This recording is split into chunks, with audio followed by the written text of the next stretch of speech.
Hello everyone, welcome to Hatke Mushafir's 12th virtual Katta. As we always said, this is a space which we have set up for candid conversations on topics that we like and we like to tune in for. We like to share and we like to tune in for. So today we have tuned in for one such topic, which is story of mobile communication with Shraddha Sorgi. So a bit about Shraddha first. Shraddha is a science communicator for last 6 years.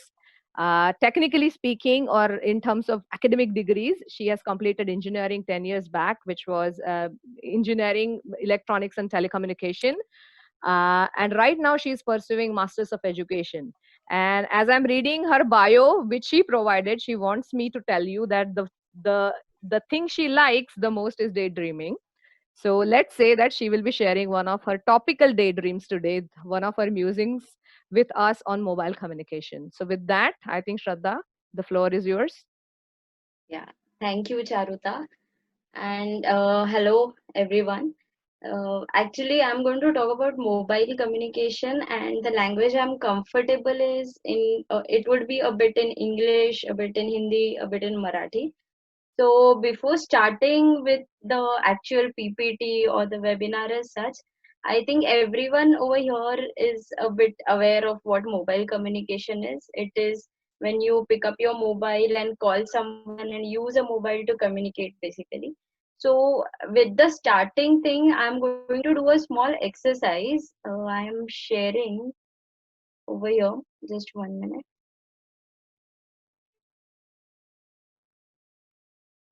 A timer, and I'm going to call someone, and we are just going to see how much time it will take for the receiver to pick up.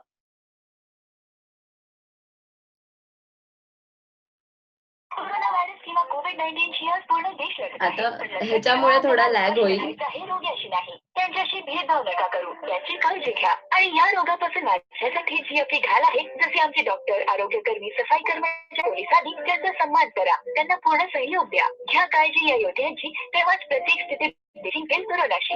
अधिक माहितीसाठी state helpline number 02026127394 किंवा central helpline number 1075 वर call करा. भारत सरकार द्वारा लोकहितामध्ये प्रस्तुत.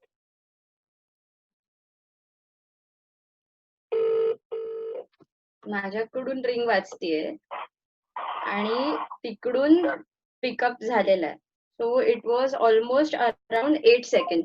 आता समजा आपण ती कोरोनाची रिंगटोन इग्नोर केली कारण ती आता सरकारने लावली आहे, तर वी कुड फिगर आउट की मी आता केतनला कॉल केलेला आणि the total time taken was around 8 second to make the call. Okay, one more exercise we are going to do की मी व्हर्च्युअल कट्टावर एक मेसेज टाकतेय आणि I just want you to reply to it. Okay, मी आता टाकलेला आहे. हाय. So on getting my message, please reply. Okay. So if you see the time lag, it is actually under a minute or it is just few seconds. So basically this is what I am talking of की आजकाल आपण जेव्हा कोणालाही message करतोय किंवा call करतोय, the technology has increased so much that within few seconds or few minutes you are able to contact that person. So let me just start with the next. Okay, so I would like to now speak on how a call takes place. Basically, what we saw was की हे जे इथे एक minute मी pointer सुरू करते. हे जे इथे MS दिसत आहेत हे आपले मोबाईल फोन्स आहेत आणि हे एका अँटिना टाइप स्ट्रक्चरला कनेक्टेड आहे जे जिथे लिहिले BS, so that is base station. So imagine करा की आपल्या आजूबाजूची लोक एका अशा स्ट्रक्चर मध्ये आहेत. तर आता समजा मी इथे राहते कसबा पेठेत, तर हा कसबा पेठेतला एरिया अशा हेक्झॉगनल शेप्स मध्ये डिवाइड केलेला आहे. असे शेप्स दिलेले आहेत. And these are all the mobile which are connected in this cell. This is called a cell आणि this is a base station. So whenever I make a call, whenever I dial someone, आता मी केतनला call करताना my message first went to the base station.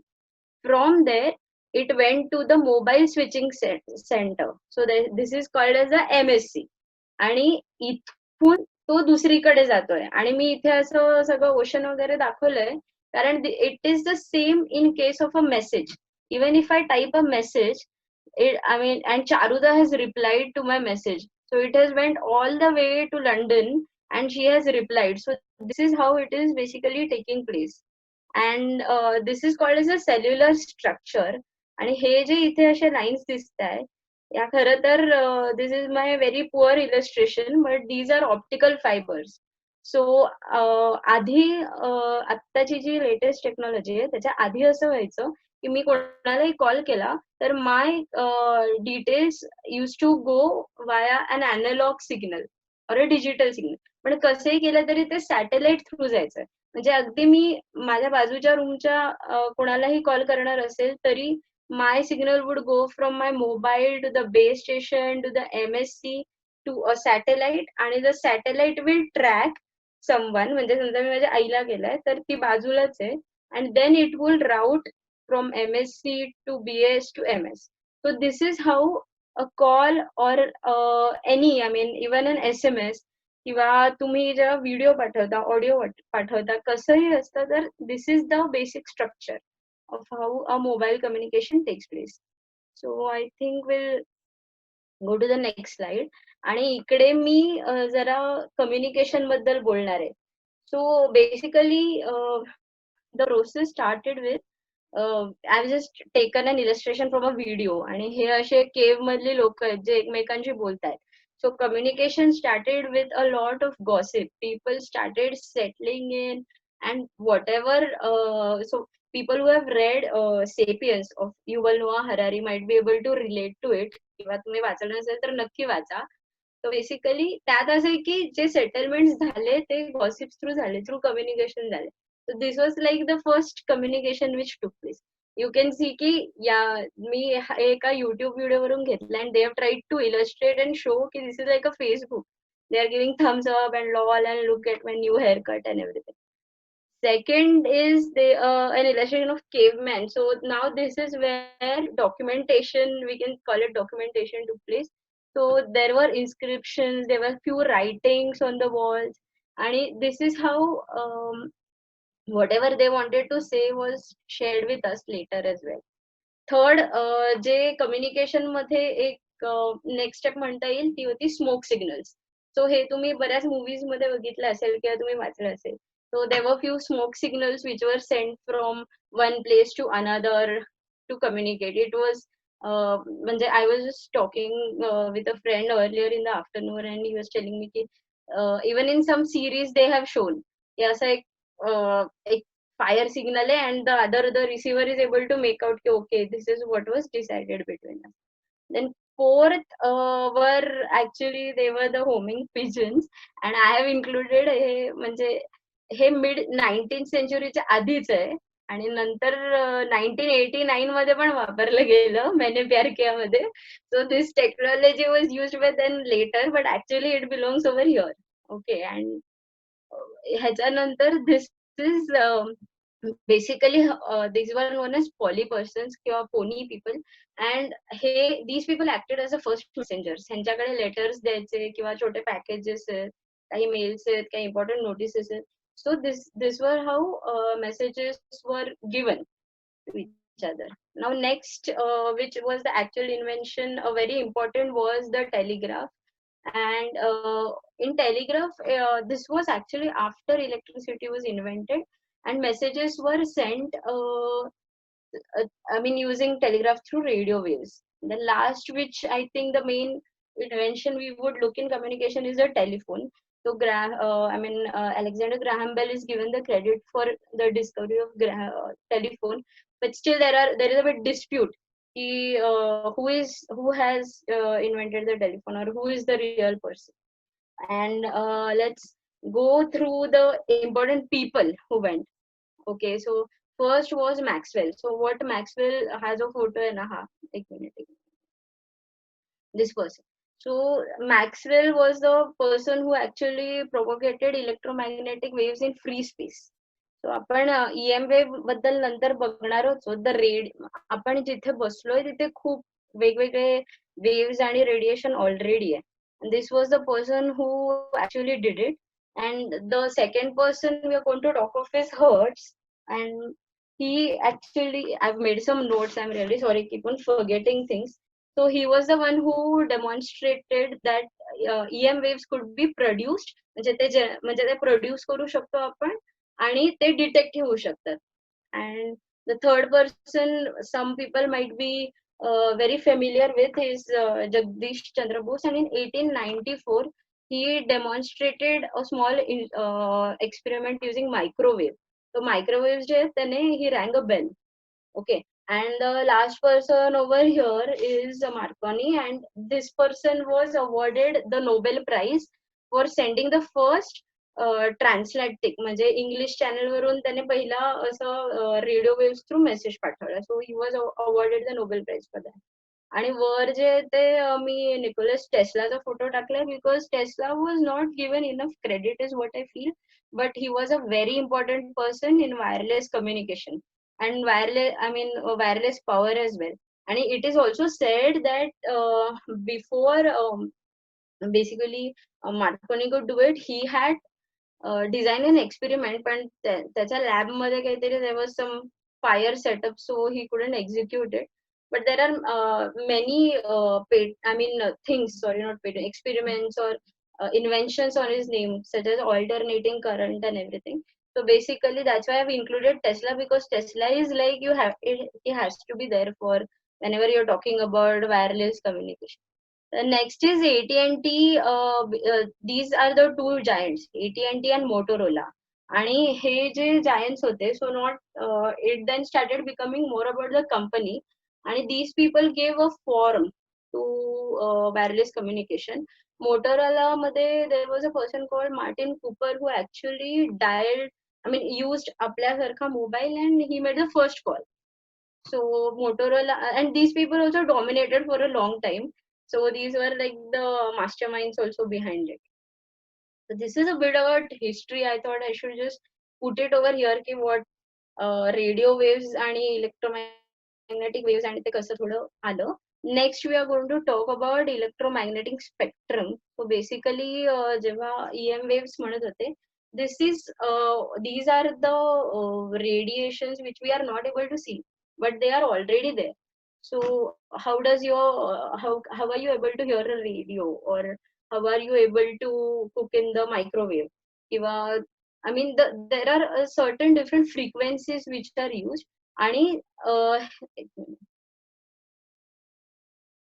So हे जे तुम्हाला दिसत आहे, so this is a wave, and if you count this as one wave आणि this is a crest म्हणजे the upper most thing and trough, तर इकडून ते इकडे ह्याला एक वेवलेंथ म्हणतात.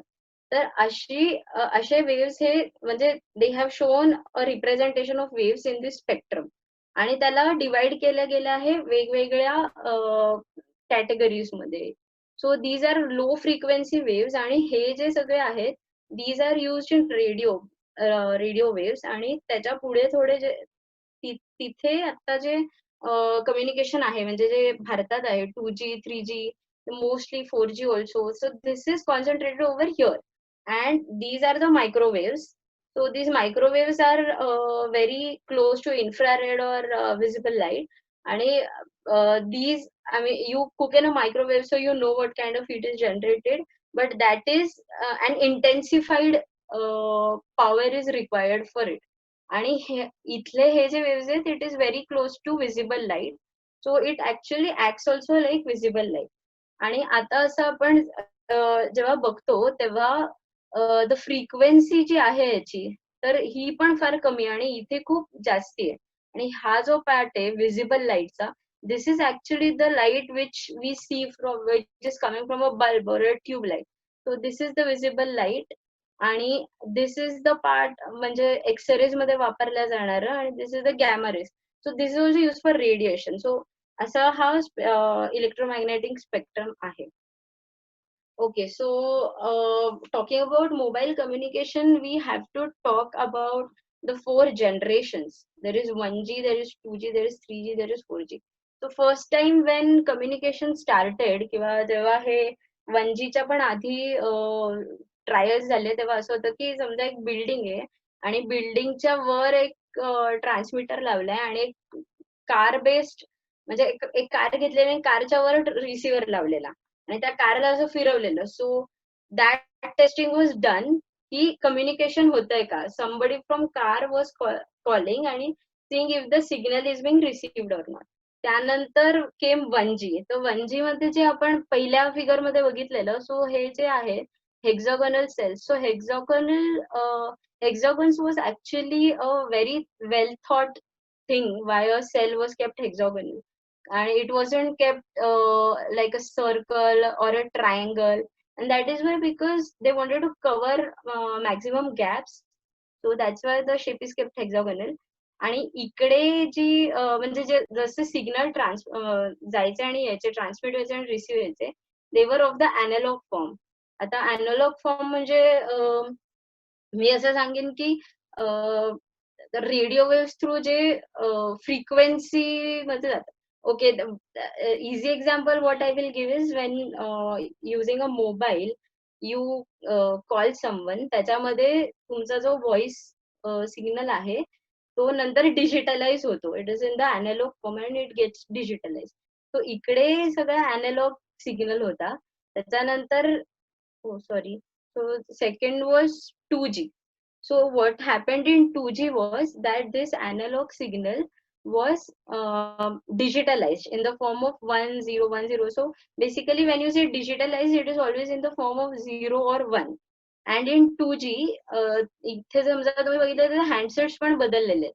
आणि ही खाली जी दिलेली आहे ती टाइमलाईन आहे आणि ही टाइमलाईन भारताची नाहीये, ही ओव्हर म्हणजे वर्ल्ड वाईड जी वापरली गेलेली टाइमलाईन आहे ती आहे. सो हँडसेट पण छोटे झालेले आहेत. यात तुम्हाला दिसतं तर इथे अँटिना आहे, पण हा अँटिना मोबाईलच्या आतमध्ये गेलेला आहे आणि बॅटरी पण इथे प्रोग्रेस केलेली आहे. एक म्हणजे ह्या सगळ्या ज्या जनरेशन्स आहेत मोबाईलच्या, त्याच्यामध्ये इट इज ऑलवेज सीन की how can we get maximum data, how can the battery efficiency can be kept maximum. These are the two things which are always looked at.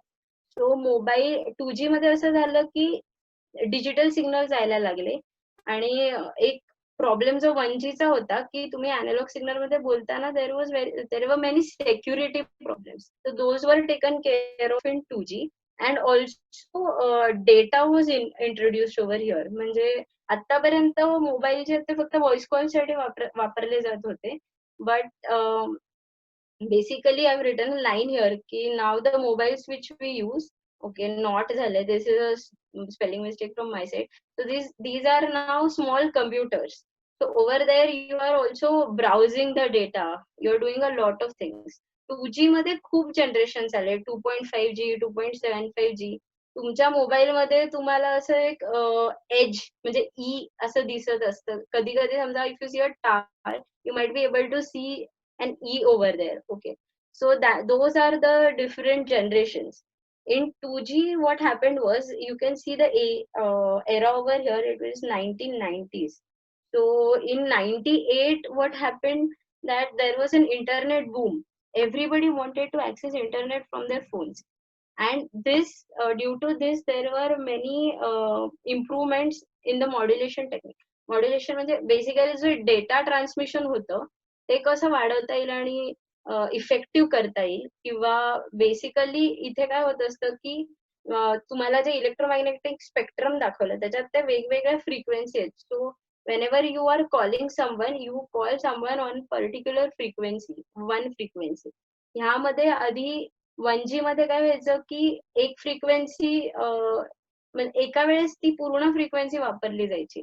It is used for calling and the other frequency is used for receiving. So this was a bit taken care of in 2G, and then 3G happened basically. So 3G मध्ये असं होतं की now you are having a lot of data as well, and you could streamlessly see some HD movie. 2G मध्ये तुम्हाला हे सगळे problems येत होते की तुम्ही पटकन लोड करू शकता. म्हणजे तुम्ही एक्सपिरियन्स केलं असेल की तुम्हाला बफरिंग यायचं खूप, you couldn't stream it a lot. So that was taken care of in 3G, and a lot of different modulations were used in 3G. आणि 3G चे बेसिकली अजून म्हणजे खूप टप्पे आहेत. जसे ह्याचे सांगितलं 2G, 2.5G, 2.75G. तसे it went very close to 4G आणि देर वर अ बिट ऑफ म्हणजे कसे प्रश्न पडलेले की 4G कुठला आणि 3.75G कुठला. But then 4G introduce something इथे जे लिहिलंय की LTE किंवा लॉंग टर्म एव्होल्युशन. आणि आता जे तुमच्याकडे समजा जिओ फोन्स असतील तर you can see a VoLTE return. I mean you have to put your SIM in SIM card one slot. You can't put it in SIM card 2. So this was basically developed in 4G. आतापर्यंत असं विचार करत होते की आपण call करतोय त्यासाठी एक फ्रिक्वेन्सी वापरतोय, डेटा पण जातोय, डेटावर स्काईप कॉल्स व्हायचे. आता जसं झूम आपण वापरतोय तसं स्काईप पण आधी एक it was a medium. I think most of us in offices they must have used. So why not combine both? आणि voice over internet protocol, that is VoIP, was started in 4G. So basically आता तुमचे जे Jio calls होतात, it is not happening on 2G or 3G lines. It is happening over internet. So this was made better in 4G. आणि आता जे पुढचे calls होणार, it would be made using internet. Till now internet and voice calls were a bit different, but now I mean there is a difference in it. Internet is used for calling in 4G. Okay, so the next generation what we are looking at is 5G.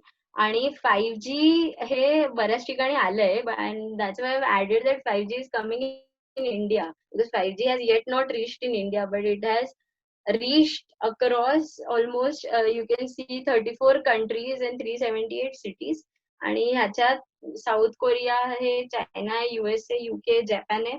आणि ह्याच्यात काय वेगळं आहे असं समजा आपण बघायला गेलो तर ह्याच्यामध्ये मिलीमीटर वेव्ह म्हणजे मगाशी मी जे मायक्रोवेव्ह दाखवलेले तो सेगमेंट दाखवलेला, that bandwidth is going to use. असं होत होतं की आतापर्यंत जे वापरलेलं बँडविड्थ आहे ते लोकांना पुरत नाहीये. India is basically the second largest user in telecom industry.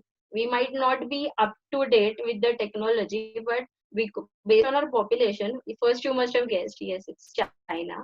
So in second, we are the second most. And to meet all these demands, then to give you good kind of streaming, 5G came. And in 5G, these millimeter waves are used. पण आता हे जे आहेत ना ते खूप light वेव्सच्या जवळ आहेत. सो आपण बघतो की जेव्हा लाईट वेव्स आहे आणि मी समजा अशी बाटली नाही ट्रान्सपरंट आहे, समजा मी असा पेलामध्ये आणला तर द लाईट गेट्स ब्लॉक किंवा एका खोलीतनं दुसऱ्या खोलीत ती लाईट येऊ नाही शकत. सो बेसिकली मिलीमीटर वेव्स पण असे खूप लहान आहेत. पाऊस पडला किंवा झाडमध्ये आलं किंवा कसंही असलं तर they get a lot disturb. So for that we have to now establish a new infrastructure. आतापर्यंत जे 4G साठी तयार केलेलं इन्फ्रास्ट्रक्चर आहे, मोस्ट ऑफ द कंट्रीज मध्ये आता ते ऑलमोस्ट फुलफिल होत आहे. But that is not sufficient for 5G. Small cells are required for 5G. म्हणजे ते जे मी हेक्झॉगनल सेल सांगितले ते अजून खूप छोटे छोटे हवेत आणि जवळ हवेत. कारण ह्या ज्या वेव्स आहेत त्या तुमच्या मोबाईल फोन मधून बेस स्टेशन कडे जाणार आहेत, त्याच खूप छोट्या आहेत. So for that you need this. And third is massive MIMO. So what is MIMO or MIMO? I don't know the real pronunciation. So this is multiple input and multiple output. तुमचं जे base station असतं आतापर्यंत त्याच्यात समजा तुम्ही असं एखादी tower बघितली असेल तर it is never of one service provider. म्हणजे आता आपल्याकडे वोडाफोन आहे किंवा आयडिया आहे, एअरटेल आहे, फक्त त्या एका सर्व्हिस प्रोव्हायडरचं टॉवर नसतं, ते त्याच्यात भरपूर असे वेगवेगळे सर्व्हिस प्रोव्हायडर्स असतात. पण एका वेळेस आता 4G मध्ये, म्हणजे मी 4G बद्दल बोलते, त्याच्यात फक्त 12 पोर्ट्स असतात. म्हणजे it can address only in 12 different things. पण आता ह्याच्यामध्ये they are planning to put around 150 ports. So they are increasing this. आणि मग त्यालाच रिलेटेड म्हणून बीम फॉर्मिंग एक फीचर आहे. सो आता तुमच्याकडे समजा इतके पोर्ट्स आले, तुमच्याकडे एवढी लोक आली, तर I mean that needs to be pointed out in the right direction. So माझा समजा फोन आहे आणि मला कुठेतरी कॉल करायचा आहे, तर माझ्या म्हणजे आता हे 5Gचं जे इन्फ्रास्ट्रक्चर आहे ते फक्त त्याच्या म्हणजे त्या टॉवरवर अवलंबून नाहीये, माझ्या हँडसेटवर पण अवलंबून आहे. आय कॅन ऍक्च्युअली ट्रॅक की where I will be able to get efficient data और where I will be able to communicate better. आणि the last is full duplex. तर हे जे ते ऑलमोस्ट 2G पासून आहे म्हणजे, पण आता ह्याच्यामध्ये जे स्विचेस यूज केलेत ते जरा हाय स्पीड यूज केलेत. तर आपण 1G मध्ये बोलताना असं बोललेलो की जे मी कॉल केलेली लिंक आणि मला आलेला कॉल हे वेगवेगळ्या लिंक्स फ्रिक्वेन्सीजवर जातात. तर ते 2G मध्ये, 3G मध्ये, 4G मध्ये अजून म्हणजे एकाच ह्याच्यामध्ये वेगवेगळे टेक्निक्स वापरलेले आणि एकच चॅनल दिला गेलेला. आणि आता हे फुल ड्युप्लेक्स मध्ये पण एकदम पटकन स्विचिंग, म्हणजे आता समजा मी मी ती लिंक वापरते आणि मला असं म्हणजे मी तो फोन ठेवला आणि दुसऱ्या कोणाचा तरी आला, तर पटकन त्या दुसऱ्या कोणाच्या तरी नेटवर्कला ते पोर्ट स्विच होऊ शकेल, असं असं ते feature. So this is about 5G. आणि आतापर्यंत आपण बघितलं की 1G, 2G, 3G, 4G, 5G हे सगळे मोबाईलचे जनरेशन आहेत. त्यानुसार स्मार्टफोन्स पण चेंज झाले. समजा तुम्ही पहिल्यांदा वापरत होता तो, ते आता तुम्ही बघितलं तर खूप वेगवेगळे आहे. एक मला असं सांगायचं की ह्यामध्ये 2G मध्ये मी हे मिस केलं and this had a very great impact on the society as well. In 2G, as well with data, SMS service was provided, if you remember. आणि त्याच्यामध्ये आपल्याकडे तो नोकियावाला फोन होता, स्नेक खेळायचो आपण त्याच्यात. आणि त्याच्यामध्ये 160 कॅरेक्टर्स असायचे. म्हणजे समजा तुम्हाला कुठे मेसेज SMS पाठवायचा असेल तर you had to put it in 160 characters.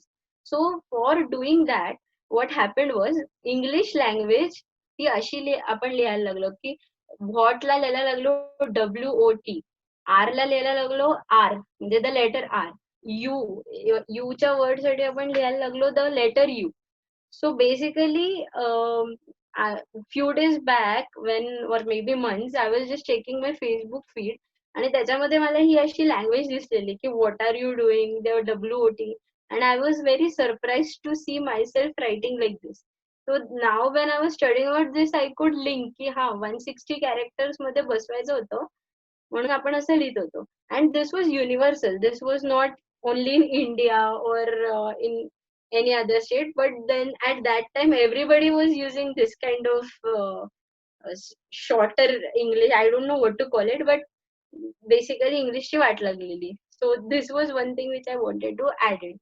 आणि असे बरेच वेगवेगळे प्रत्येक जनरेशनचे प्रभाव असे पडलेले आहेत. So what I want to say is की हॅलो स्नेहल, हा येस काही बोलायचं होतं स्नेहल का? नील, तुमचा हे माईक ऑफ करा, तुम्ही प्रश्न नसेल तर. मला एक प्रश्न विचारायचा होता म्हणून मी माईक ऑन हा केला. हा हा, हा हा. बोल बोल बोल. मला विचारायचं होतं की म्हणजे याच्या पुढच्या स्लाइड मध्ये तू मिलीमीटर बद्दल बोललेस ना, हो हो. तर मला विचारायचं होतं की मिलीमीटर मध्ये जर एवढे प्रॉब्लेम आहेत की ज्याच्यामुळे तुम्हाला इन्फ्रास्ट्रक्चर बदलायला लागणार आहे, हम्म. तर मग मिलीमीटर का वापरतो आपण, म्हणजे त्याचा अट्टाहास काय, म्हणजे 5G मध्ये मिलीमीटर काय आहे? मला लक्षात येत नाही, तू हे बोलली की नाही म्हणून मी विचारतो, मला कळलं नाही आता ऍक्च्युअली असं झालंय की त्याच्या आधीची सगळी फ्रिक्वेन्सी आपण वापरली आहे. ओके. आणि आपल्याकडे आता एवढी लोक झाली आहेत की we are not able to give them that kind of bandwidth और दॅट कम्युनिकेशन. समजा आता 4G मध्ये आता आपण लॉकडाऊन मध्ये सगळे घरी होतो, so we must have seen की आपले खूप कॉल्स डिस्कनेक्ट व्हायचे किंवा क्रॉस कनेक्शन व्हायचे.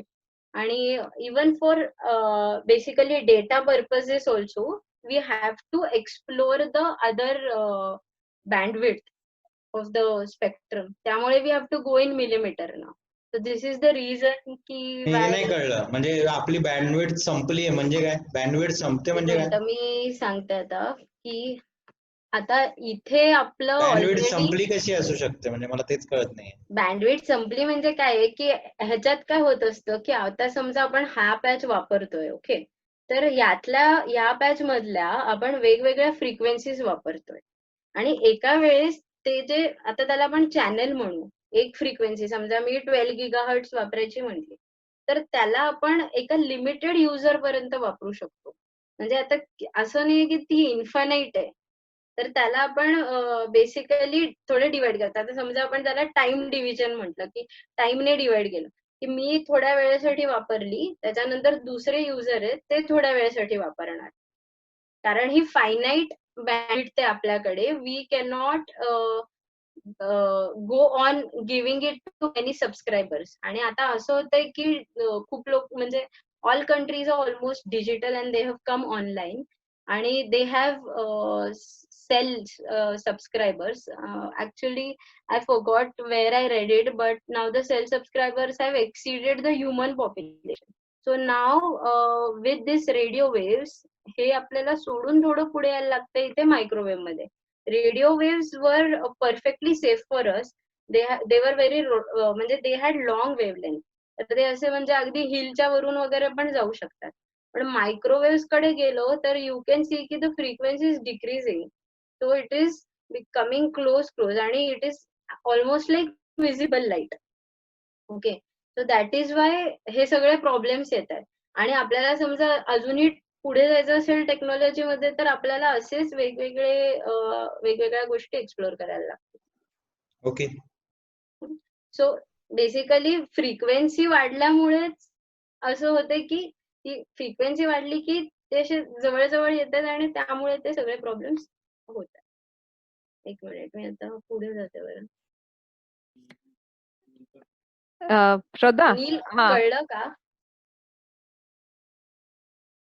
हा नील समजला हो. तुला? हा, चालेल चालेल. तर श्रद्धा, नाही म्हणजे सगळं समजेलच असं नाही, पण कळलं मला, काहीतरी उत्तर मिळालं, हा थोडं हा डायजेस्ट आणि करतोय. आणि सिद्धार्थची ऍक्च्युली याच्यावर कॉमेंट आहे, पण सिद्धार्थ म्हणाला की आता प्रेझेंटेशन आपण पुढे जाऊया आणि मग नंतर आपण चर्चा करणारच आहोत त्याच्यावर. त्याच्यामुळे we okay can pick it up then. Okay. हा. So what after 5G? So basically जसा नीलचा प्रश्न होता की आपण एवढे प्रॉब्लेम्स होत तर काय इथे एक्सप्लोर करतोय, पण आपल्याला ती गरज आहे म्हणून करावी लागते आणि त्याच्या पुढे पण scientist and other people are working on 6G. So basically मागच्या वर्षी committees they have been established in many countries. The work for 6G has started, and what we are looking at 6G is की it has more ultra fast speeds. तर 4G मध्ये आपल्याला 10 ते 15 MBPS मिळत होतं आणि इकडे आपल्याला 150 MBPS पर्यंत, म्हणजे basically it is almost 100 MBPS more we are going to get the speed. Here we are looking at अजून एक फीचर असतो लेटन्सी नावाचा. So whenever my mobile wants to connect with another mobile, म्हणजे data transmission होतो, तर it depends a lot on the network which is available. 6G ने ते म्हणजे ते अजून पटकन होईल आणि त्यामुळे जे ड्रायव्हरलेस कार्स आहेत बेसिकली, which is still a fantasy now, and some people are working on it, but it is they have said ki it would be I mean there would be smooth functioning of these cars. किंवा one more application what 6G मध्ये म्हणजे हे 6G मध्ये काय असणार आहे किंवा त्याचे जे काय पॅरामीटर्स आहेत ते अजून डिफाईन नाही, but what we are looking at are all these things which are written over here. So one thing is की how can we connect the cyber thing to our physical thing.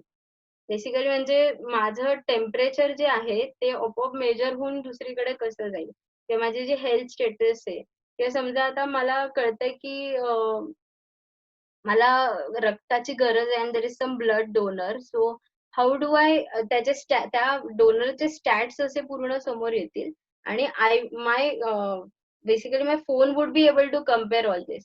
किंवा one more thing what they are looking in 6G is की which material to use in which case. And आता जे आपण हे Zoom conference करतो where you can just see my face, we are actually expecting the person to be virtually over there. So these are all actually assumptions which are made by this University of Oulu in Finland. So they are thinking ki with 6G all these might be achieved. And but one more thing is ki till 2025 4G मध्ये जे 4G बऱ्याच लोकांपर्यंत अजून पोहोचलेलं नाहीये किंवा ते maximum use केलेलं नाहीये. तो 2025 पर्यंत 4G खूप पीक पर्यंत जाईल असं म्हणतात. पण 5G ऑलरेडी इम्प्लिमेंटेशन त्याचं सुरू झाल्यामुळे ते पण कुठेतरी नेक्स्ट 5 इयर्स मध्ये असणार आहे. आणि 6G हे 2030चा एम आहे. So people are expecting something in 6G by 2030. So I just wanted to give you all a brief of this. Okay, so basically why I told you all this thing, I think it was a bit technical as well. पण मला खरं तर ह्याच्यावर खूप text पण दिसते तुम्हाला. तर I wanted to tell you की ह्याचा रेलेव्हन्स आपल्याशी कसा आहे, म्हणजे what is the Indian story of it. So भारताचं जे the first telecommunication department it got establish in 1947 when we got our independence. If you see in 1850 the first electric telegraph line was established. मी हे इथे सगळं दिलं कारण I keep on forgetting.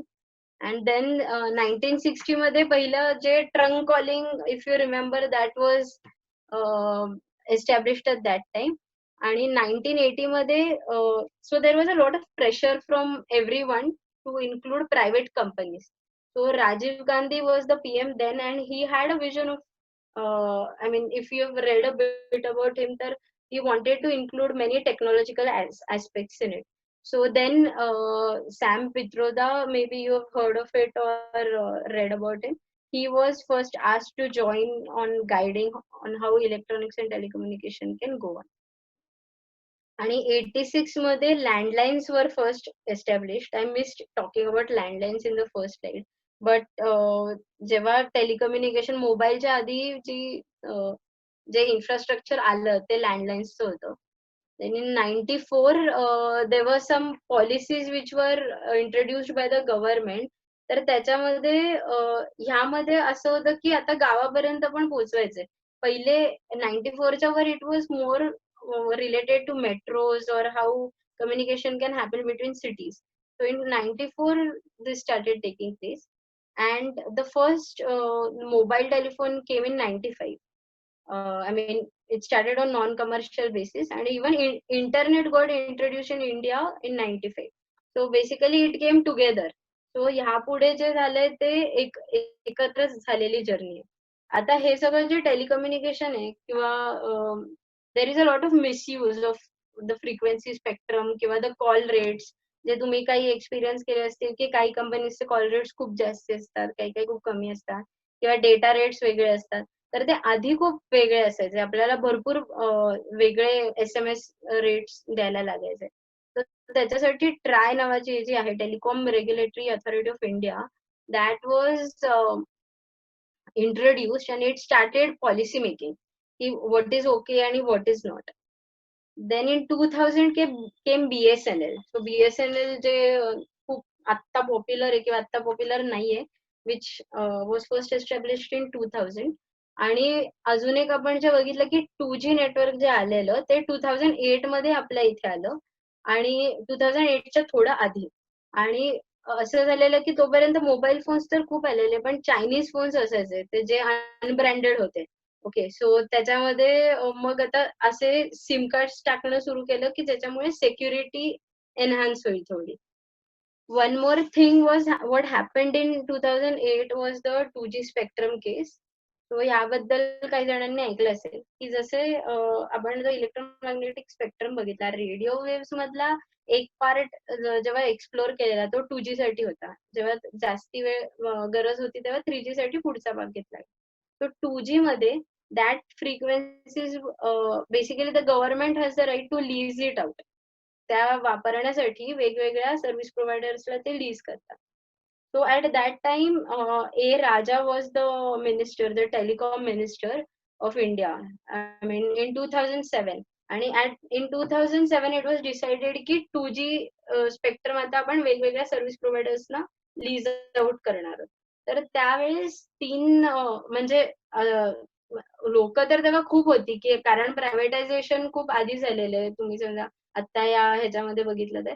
So there were many people who wanted to invest, but according to what I have read online there was some गफलट done की 5 दिवस आधी त्याची सबमिशन डेट केली गेली, आणि first come first serve basis या नावाने जे काही रिअल इस्टेट मधले लोक आहेत त्यांनी एक दिवस आधी अप्लाय केलेलं. सो दे वर considered for this as the final people की ज्यांना आपण देणार आहोत.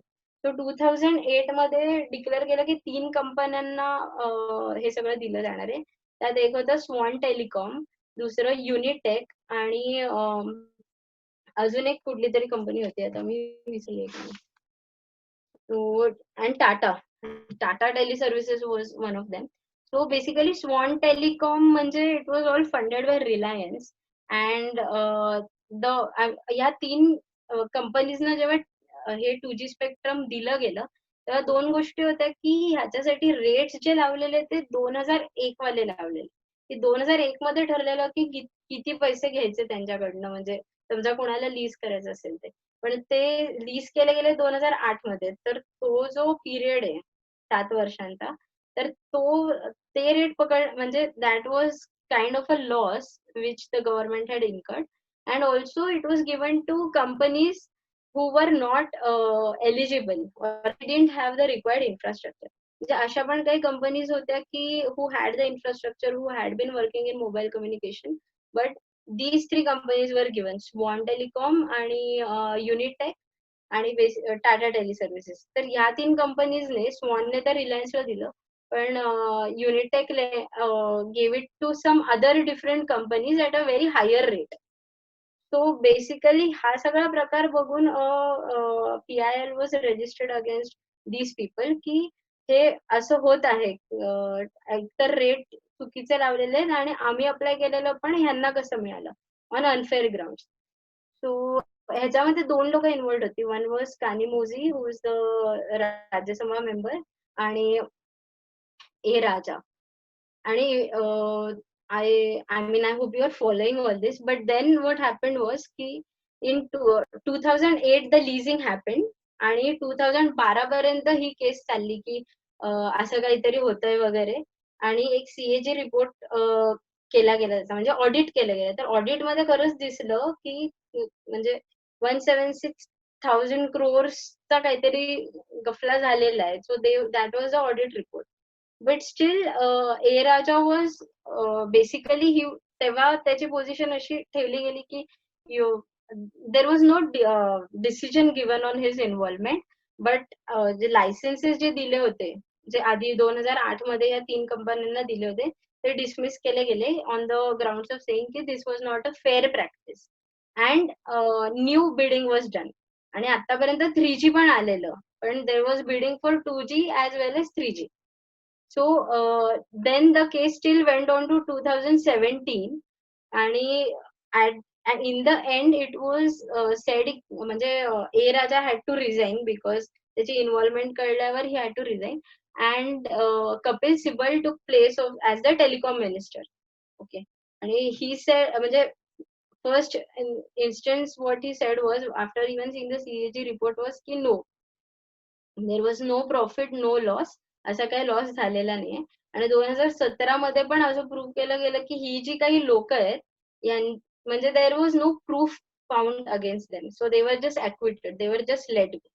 तर बेसिकली ह्याच्यामध्ये जे आता 3 कंपनीज आहेत त्यांना फक्त 5-5 करोडचा फाईन पडला. आणि ऍट द एंड ऑफ 2017 म्हणजे काही कंपनीज होत्या ज्यांनी हे सगळं विकत घेतलेलं आहे 3 कंपन्यांकडून, आणि they filed compensation towards the government. So government now has to give them the जे काही लॉस झाला त्याचे पैसे गव्हर्नमेंटला द्यायचे होता. So and it was also in crores. So basically the case became म्हणजे त्याशी पलटली आणि the government is in loss. So this was one of the scam which was very there. It is there, म्हणजे it is visible to all. But still no action was taken. So this became very popular and it went global. It was not only on India level, it went global की something like this has happened. Okay. So 2008 मध्ये हे सगळं झालं. Coming back to the timeline, if we come then 2016 Reliance Communication I mean it went on, it boomed. तर रिलायन्सच्या 2 कंपन्या आल्या. एक होतं की रिलायन्स कम्युनिकेशन आणि दुसरी होती रिलायन्स जिओ. तर जे आपण 2G आणि 3G बघितलं हे रिलायन्स कम्युनिकेशनच्या अंडर होतं. आणि रिलायन्स जिओ जे होतं ते फक्त वोल्टी किंवा जे इंटरनेटवर कॉल्स होतात जे आपण आता वापरतोय त्याची ती कंपनी होती. पण the founder was the same, Mukesh Ambani. And as a result of whatever had happened, म्हणजे 2G मध्ये स्पेक्ट्रमचा जे घोटाळा झालेला आणि नंतर एकदम रिलायन्स बूम झाली. तर खूप असे जे छोटे सगळे स्मॉल प्लेयर्स होते like Videocon and all those telecoms, they just left and or they had merged. सो त्या सगळ्यामध्ये परत एक 2016 मध्ये इथे मी लिहिले की एक नेट न्यूट्रॅलिटीवर विचार केला गेला की how can fair practices be maintain. आणि त्याच्यामध्ये पण रिलायन्स कम्युनिकेशन आता थोडी लॉसमध्ये चाललेली. So Reliance Jio took over. So I don't know if you remember, पण रिलायन्सचे फोन ज्यांच्याकडे होते त्यांना they had to install the app and they had to call using the app. So basically what had happened was की त्यांचे 2G 3G services 2017 पर्यंत बंद झालेले आणि they had to use only Jio for calling. So even now 2G 3G services are band. Reliance Communication has declared bankruptcy आणि they only Reliance Jio is in use. आणि Reliance Communication चे जे assets आहेत ते आता basically people are, there is bidding going on, but the stakeholders जे आहेत ते हेच आहेत, म्हणजे Reliance Jio आहे किंवा Airtel आहे आणि Vodafone. Then one more thing what happened की 4G was going on आणि 5G ची बूम ऑलरेडी जगभरात सगळीकडे झालेली. तर रिलायन्स कम्युनिकेशनने तर इथे बँक्रप्सी जाहीर केलेली, पण Reliance Jio partnered with Samsung which is again a telecom based company, you must be knowing. आणि they started developing infrastructure for it. आणि आत्ताची खरं तर करंट स्टेट अशी आहे की रिलायन्सची जी equipment ची कंपनी आहे, it has partnered with an US company which also produces, not partner, acquired. So basically ती आता रिलायन्स ची कंपनी आहे, टेलिकॉम इक्विपमेंट बनवते. तो रिलायन्स कडे आता maybe it, what can we say, it went आत्मनिर्भर आणि it has all the equipment which is made in India और abroad, but it is under TRAI rules. So in 2018 try, or the government also said ki you should go for equipment which is made in India and you should not partner with other countries or try and make your own stuff basically. So what again happened in आत्ताची सध्याची स्थिती आपण अशी बघितली तर काय होईल की Airtel, Bharti Airtel is also an Indian company and it has also many companies merged with Airtel. So we have 4 giants. We have Reliance Jio and we have Bharti Airtel and then we have Vodafone and Idea. So Vodafone Idea पण आता एक Vodafone Idea Limited अशी company आहे. आणि चौथी company जी आहे ती आहे BSNL or MTNL. So BSNL MTNL still has a higher stake. आणि पण आता सध्या BSNL MTNL also received a notice from the government saying की Chinese products are not allowed. आणि आता latest when Ambani had met Trump. Now this is on news, so I am not sure if it is final, but he had declared that we are not using any Chinese equipment. So basically now we have to see ki where all this is leading, because 5G spectrum भारतात येणार आहे आणि म्हणजे of course ते आहे आणि त्याचं जे लीज आउट होणार आहे ते सप्टेंबर मध्ये होणार आहे कधीतरी. So we there is a bit of tug of war between Bharti Airtel, Vodafone Idea and Jio for this. Bharti Airtel has signed for equipment with Nokia, whereas Jio has signed with Samsung. So let's see what happens. And I think कि 5G को लेके क्या होगा question है, तो we are not sure about what is going to happen. And this is it. I think I missed a lot of points, but in question answers there might be few clarifications. वा, fantastic श्रद्धा. सगळ्यांनी भरपूर टाळ्या सगळ्यांच्या. Amazing. विदुराने पण लिहिलंय. आणि खूप खूप माझ्या मते सगळ्यांना खूप खूप प्रश्न असणार आहे, जसं तू म्हणालीस तसं की त्याच्यात खूप आहे आणि खूप म्हणजे अजून असेल आणि अजून आपण डिस्कशन करू त्याच्यावर. तर मनोहर ऍक्च्युली मनोहरनी हँड रेज केलाय. So Manohar, if you want to unmute and go ahead. Yeah hi. या सो मेरा क्वेश्चन बहुत ही शुरुआत के स्लाइड से रिलेटेड है कि बहुत सालों से एनालॉग डिजिटल ये शब्द बहुत सुनते हैं, बट मुझे एट कोर उसका कॉन्सेप्ट आज भी नहीं समझा. व्हाट एग्जैक्टली मतलब डिजिटल की डेफिनेशन बोलते हैं 1-0, but does this analogue has physical components जो रिप्लेस हो गए एनर्जी वेव से, या वो ट्रांसमिशन कैसे डिफरेंट होता है एक दूसरे से? So basically, whenever you're talking of an analog or digital signal over here, you are transmitting an electrical signal. So when you're speaking, it's a sound wave, but then the transmission takes place of an electrical signal. और analog जब हम बोलते हैं तो you can imagine basically a wave going like this. But in digital signal, what happens is कि उसको divide KIA जाता है packet में, उसको सैम्पलिंग बोलते हैं actually. So imagine that you have a wave like this. I don't think I have a photograph of sampling or something. You have a wave and you break it into bars. You break it into different bars, and then you assign a number which is near to it. So if I have this, I'll just show you.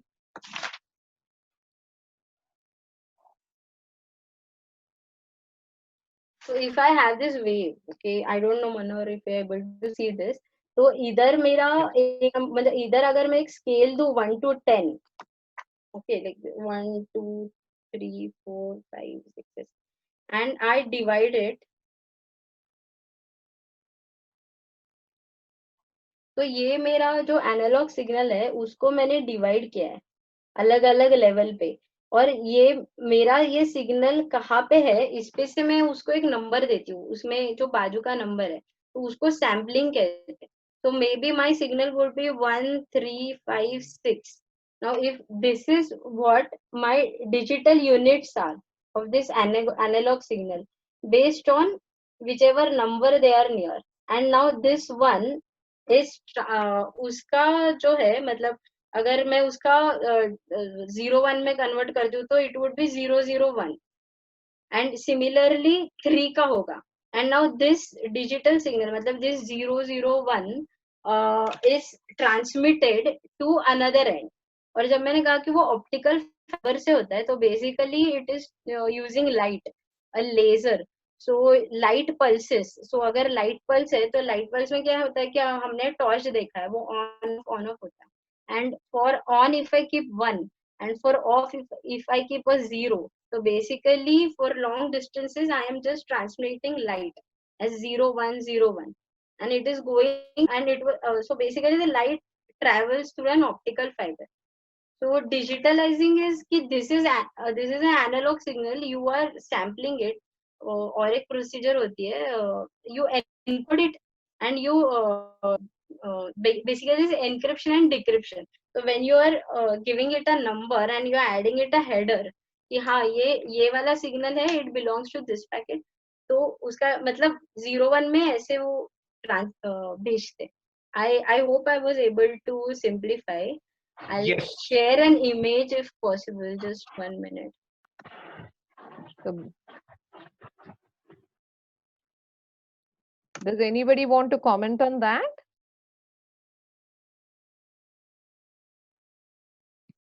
Just to add Shraddha's description. Yes, if anybody wants to add, then please you can. Siddharth. मी add करू शकतो जर बाकी प्रश्न नसतील तर. म्हणजे मला जास्ती दुसरीकडे घेऊन जायचं नाही म्हणून बाकी काय नाही प्रश्न घेऊ आपण बाकी. हा मी थोडस सोप्या भाषेमध्ये अजून करायचा प्रयत्न करतो. हे अॅनालॉग सिग्नल म्हणजे समजा आपण व्होल्टेज डोळ्यासमोर घेतलं तर मला 0 ते किंवा -5 ते +5 ह्याच्यामध्ये मी ते पूर्ण व्होल्टेज मला द्यावं लागतं. अॅनालॉग वेव्ह जेव्हा मला एका पॉइंट ए कडनं पॉइंट बी कडे जायचं आहे तेव्हा मला English मध्ये बोलू. Okay.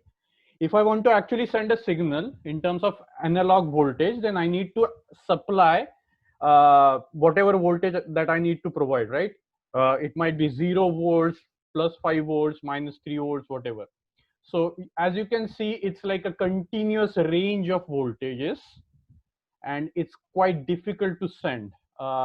It gets attenuated. I mean, it's quite difficult. So instead, what you are doing is you are actually converting this continuous voltage into like what Shraddha said. I'm not actually saying anything new. What I'm actually saying is basically that you have a code that you can apply to this particular voltage value and convert it into 0 and 1, and then you can change the code. So that's how encryption is actually made. So you can change the code, so that gives you more security. You can design it in different ways, how that going from a continuous voltage to like these bits 0 and 1.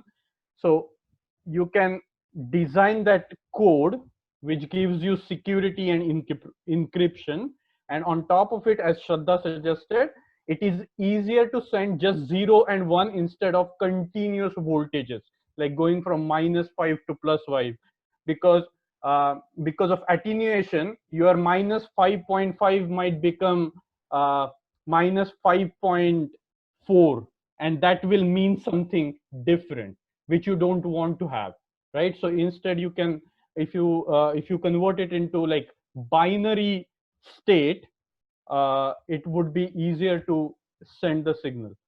I don't know if I have, मला असं वाटलं की श्रद्धा जे बोलते ते मी सोपं करून सांगू शकतो, पण I think I have ended up with the same thing. So, I think it is that the least I you think can you go, guys tried Manohar. best. Thank you. It is, I think Manohar just said thank you. Basically, we can say की losses जे आहेत ते analog मध्ये खूप असतात आणि ते कमी करायला त्याचं digitalize केलं जातं. तुम्ही ऍक्च्युली म्हणजे you should share an image, म्हणजे मग तुम्ही हा तसं हा सांगू हा शकाल. one minute आणि दुसरं म्हणजे सिद्धार्थ तर आहे, तर सिद्धार्थ ऍक्च्युली तुझी कॉमेंट होती नीलच्या प्रश्नावर MM वर, तर ते आता मला पुन्हा एकदा वाटलं मगाशी की मी अजून जास्ती सोपं ठीक आहे एक्सप्लेन करू जे शकेल, काय असेल ते पण नीलची, कारण maybe that's not true. So Neel नीलच्या प्रश्नाला मला एक फक्त सांगायचं होतं नील तू की पण ये परत रिंगणात. की basically when you are actually storing information, you can you need some frequency. So you're using some frequency to actually store some information. The amount of information that you can store, किंवा bandwidth ह्याला आपण जे म्हणतो, that actually depends on how many oscillations are happening within given time. Okay, so basically bandwidth actually depends on frequency of whatever you are using to store, right?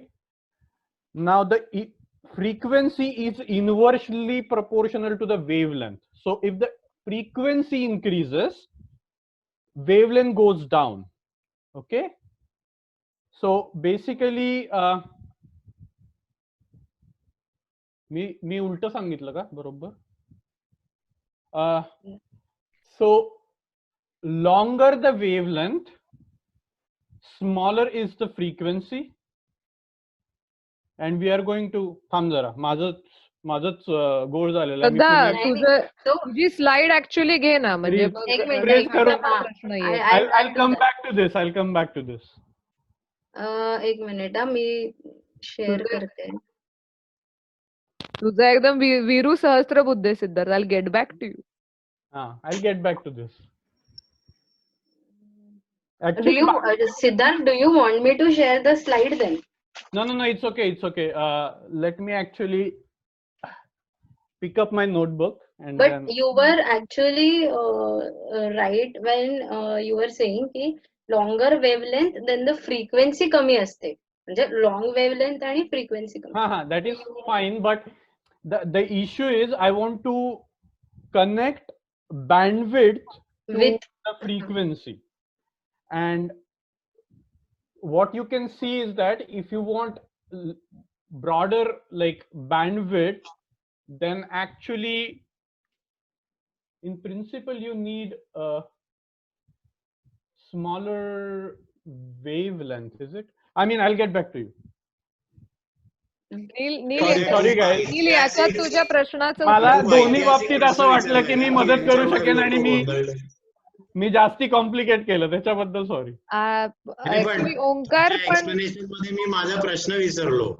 हा मी तुला तेच विचार, तुला तुझ्या प्रश्नाचं उत्तर मिळालं आपण का? मायक्रोवेव्ह कडे का गेलो असा प्रश्न होता. आपण तो बँड का एक्सप्लोर करतो? मायक्रोवेव्ह कडे का गेलो त्याचं तू साधं सरळ उत्तर दिलं, कारण का आधीची फ्रिक्वेन्सी संपली. आता ती फ्रिक्वेन्सी म्हणजे? संपली म्हणजे काय हेच मला कळत नाहीये. एक्झॅक्टली. आता हा जे बँडविड्थ आणि ऐक, फ्रिक्वेन्सी रिलेशन कळलं. बँडविड्थ आणि नाही, सिद्धार्थ असं फ्रिक्वेन्सी. म्हणतोय का तू, मी तुला वेगळ्या प्रकारे विचारतो, तू जे सांगायचा प्रयत्न करतोय ते असं काही आहे का की अमाऊंट ऑफ युजर्स वाढलेत आणि तेवढ्या अमाऊंट ऑफ युजर्स आणि त्यांच्या वेगवेगळ्या युजच्या पॅटर्नमुळे जेवढी माहिती जाये होतीये ती एक्झॅक्टली. माहिती साठवायला ती आधीची फ्रिक्वेन्सी आता कॅपेबल नाहीये. काय त्यांच्या बरोबर. वाटेल त्या फिजिकल प्रॉपर्टीज असतील त्याच्यामुळे. हो त्याच्यामुळे तुम्हाला मायक्रोमीटर मध्ये जावं लागेल, ज्याची स्टोरेज कॅपॅसिटी कदाचित जास्त आहे, जास्त माहितीची देवाणघेवाण होऊ शकते, नंबर ऑफ युजर्स वाढलेले ते युजर्सला ती डील करू शकते. पण हे करताना तुम्हाला बाकीच्या गोष्टींचा तोटा होतोय, म्हणजे इन्फ्रास्ट्रक्चर नाहीये त्या मायक्रोमीटरला सहन करायला. हा, म्हणजे तयार करावं लागेल. बरोबर. ठीक आहे, मला इन्फ्रास्ट्रक्चर कळलं. म्हणजे कारण ते लाईट सारखं आहे. कळलं नसेल तर मी समजवू शकतो आता. चांगलंय. अगदी नाही, म्हणजे सोप्या मला भाषेत हेच कळलं बोलू तुला काय शकतो. म्हणायचं होतं. Now I understood, I got it. Not in terms of physics, म्हणजे फिजिक्स नाही मला सांगता येणार, पण मला प्रिन्सिपल वाईज प्रिन्सिपल कळलं काय म्हणायचं ते. ओके. तुला असं म्हणून आपलं ठरलेलंच आहे की सगळ्यांनी प्रेझेंटेशन पाठवली आणि नीलनी दिली तरी आम्हाला सगळ्यांना चालणार आहे. याचं कारण ते नाही, त्याच्यासाठी नाही म्हटलं. अगं त्याने जे महत्वाचं बोललं ना त्याच्यामुळे कळलं. त्याने ते स्टोरेज बोललं मग ते लक्षात आलं. विदूला पण आलेली. विदूला प्रश्न आहे का? नाही, पण तू एक मिनिट, सिद्धार्थचा एक काहीतरी प्रश्न होता, तो पण घ्या. प्रश्न नव्हता त्याची कॉमेंट होती त्या Okay. तुझ्या याच्यावर असं. ठीक आहे. हा, विदूला बोल ग. हा, मला श्रद्धासाठी प्रश्न आहे की जे 2G 3G 4G आणि आता 5G होणार आहे, तर त्याच्यातलं इन्फ्रास्ट्रक्चर कॉमन आहे का, आणि जे रिडंडंट इन्फ्रास्ट्रक्चर आहे त्याचं पुढे काय होतं? आपण म्हणजे 4Gचं जे आहे इन्फ्रास्ट्रक्चर ते काही आता भारतात असं करतायत बेसिकली की जो टायअप झालेला आहे जिओचा किंवा आता एअरटेलचा नोकिया बरोबर झाला. So they are putting a combined infrastructure. They are basically जे MIMO बद्दल मी बोलले, they are putting up that infrastructure so that it will help a bit in 5G also. But now if you are asking, it's a good thing I missed it की 2G spectrum जे आहे ते फक्त voice call साठी आधी allocate केलेलं. But now people are thinking of revisiting it on how it can be used. So I really don't know what happens to the towers which are set up or whatever. I cannot comment on that because as technology changes, the hardware also changes.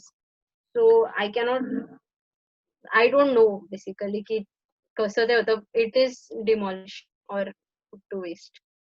Okay. आणि what about underground cables? Optical fibers. हा, मला वाटतं optical fibre आता आलं ना, आधी पण होतं का 2Gच्या वेळी? नाही. अच्छा, म्हणजे ते इलेक्ट्रिकल सिग्नल्स जेव्हा, but that happen way back basically. So we went to satellite communication मध्ये. So which I actually said in one of the slide की the signals were guided by satellite. आणि again the question which comes, म्हणजे तुला जे विचारायचं त्याचं उत्तर हेच आहे की ते आता परत कसं वापरलं जातंय, आय डोंट नो. किंवा म्हणजे विथ आता टेक्नॉलॉजी समज these are some of the drawbacks की yes there would be a lot of wasted हा, म्हणजे infrastructure. आता एका घरातून दुसऱ्या घरात फॉर एक्झाम्पल इथे ऑप्टिकल फायबर त्यांनी आता समजा माझ्या सिंहगड एरियात आणलंय, so I can have 4G in my house असं होतं. सो ते ऑप्टिकल फायबर मध्ये ज्या गोष्टी त्यांनी वापरल्या त्याच गोष्टी त्यांना दुसरं नेटवर्क देण्यासाठी कामात येऊ शकतं की नाही याची आपल्याला आयडिया. म्हणायचंय का तुला? स्क्रॅप म्हणायचंय का तुला? परत वापरता येतं का असं विचारायचं? कारण ऑप्टिकल मला फायबर दोन्ही म्हणायचंय. मला हे म्हणायचंय की बेसिकली मी आता जेव्हा जमीन खोदते तेव्हा मला त्याच्यात 1000 लाईन्स दिसतात. आधीच्या लँडलाईन्स दिसतात, ऑप्टिकल फायबर्स दिसतात, अजून आपले कधी कधी इलेक्ट्रिकल ज्या वायर्स असतात त्या कधी कधी हे खालून घालतात ते दिसतं. सो ते जेव्हा युज होत नाही किंवा आपण सगळ्यांनी आता लँडलाईन वापरणं बंद केलं तर त्याचं पुढे काय होतं? म्हणजे it is just waste lying down inside the earth असं आहे का? किंवा towers it is just waste की जे घरांवर उभे आहेत आणि I माहित don't think that get there because with new infrastructure you need to replace it as well. आणि आय थिंक की जे तू इलेक्ट्रिकल लाईन्स म्हणते तर येस दे आर वेस्टेड. एक असं आहे की आता काही इन्फ्रास्ट्रक्चर रियूज होतं कारण MSCBचं if you take the condition of MSCB over here they had put optical fibers everywhere and they needed it for their communication and now they are leasing it out to telecom providers. So if you see ki overall some or the other infrastructure is always used. So I don't know. आणि अजून एक आपल्याला I don't know. I'm just thinking aloud ki the urban rural context of it. When we are having 5G, 4G over here, the rural areas don't have that kind of network. Over there it's 2G or 3G. So this needs to be looked ki is everything set up new or are things reused? Also, one more question. Same, I don't know whether you have answered it or not. की आता 3G साठीचा जो tower होता तोच 4G किंवा 5G साठी उपयोगात येतो का? का त्यांना नवीन कन्स्ट्रक्ट करावा लागतो का त्यांना त्याच्यातले फक्त पार्ट्स बदलावे लागतात? 5G चा तर नवीनच आहे. पण मग असं आहे की 5G साठी जो वापरलेले इन्फ्रास्ट्रक्चर आहे ते नवीन असणार आहे. आता काही कंपनीज असं म्हणतायत की 4G चा एक्सटेंडेड वापरता येईल पण ते नवीन आहे. सो आता जी भारतात तयारी चालली आहे ती नवीन इन्फ्रास्ट्रक्चर म्हणजे 5G डोक्यात ठेवून चाललंय. जगदीप एक मिनिट प्रसाद एक सेकंद. एक सेकंद. हा जगदीप तुझा हात खूप वेळ वर आहे. तुझा कॉमेंट प्रश्न. हात खाली गेला. श्रद्धा मी मध्येच गायब होतो थोड्या वेळासाठी कदाचित तुम्ही सांगितलंही असशील आधी. मला आतापर्यंत वाटायचं की कुठल्याही प्रकारचा व्हिडिओ कॉल करायचा असेल तर त्याला इंटरनेटची गरज असते म्हणून. आता जिओ जे लोक वापरतायत ते विदाउट इंटरनेट पण म्हणजे दोन्ही फोन्सवरचं इंटरनेट बंद असेल तरी व्हिडिओ कॉल करू शकतात. ते कसं आहे म्हणजे? तर जिओचं तू जे म्हणतोयस ना हा आय थिंक तुझं ते मिसआउट झालं की Jio is using voice over internet protocol. So Jio voice over इंटरनेटच यूज करते आणि जेव्हा लक्षात आलं की यू कॅन कंबाईन बोथ तेव्हा जिओने म्हणजे ही जी 4G LTE आहे त्याच्यानंतरची फेज आहे ती व्हॉइस ओव्हर इंटरनेट प्रोटोकॉल आहे किंवा वोल्टी म्हणतात त्याला. आणि बेसिकली तू व्हिडिओ कॉल्स जे प्लेस करतोयस ते इंटरनेटवर करतोयस रादर तुझे जे व्हॉइस कॉल्स तू प्लेस करतोय ते पण इंटरनेटवर होत आहेत. ते नॉर्मल 2G 3G वर होत नाहीये. सो ही पूर्ण टेक्नॉलॉजीच बदलली आहे आणि त्यामुळे जिओचे कॉल रेट्स एकदम मध्ये पडलेले. So it is cheaper Wien you do it on internet. आणि म्हणजे देर वर a lot of controversies at that time की जिओचे कॉल रेट्स तेव्हा पडले आणि बाकीच्यांचे जास्ती होते कारण ते 2G 3G नेटवर्क वापरत होते अजून त्याच्यात जास्ती पैसे लागतात आणि कमी. ओके. येस. प्रसाद हा मगाशी तिने विचारलं ना तर त्याच्यामध्ये जेव्हा नवीन गोष्टी म्हणजे पुढच्या जनरेशन येते तेव्हा दोन्ही होतात. म्हणजे काही वेळेला अपग्रेड आणि जुन्या काही गोष्टी म्हणजे ऍक्च्युली काही गोष्टी ज्या हाय कॅपॅसिटी नाहीये त्या खरोखर स्क्रॅप किंवा अशा याच्यासाठी जातात. पण प्रत्येक वेळेला सगळंच ओव्हरऑल पूर्ण होतोच असं नाही.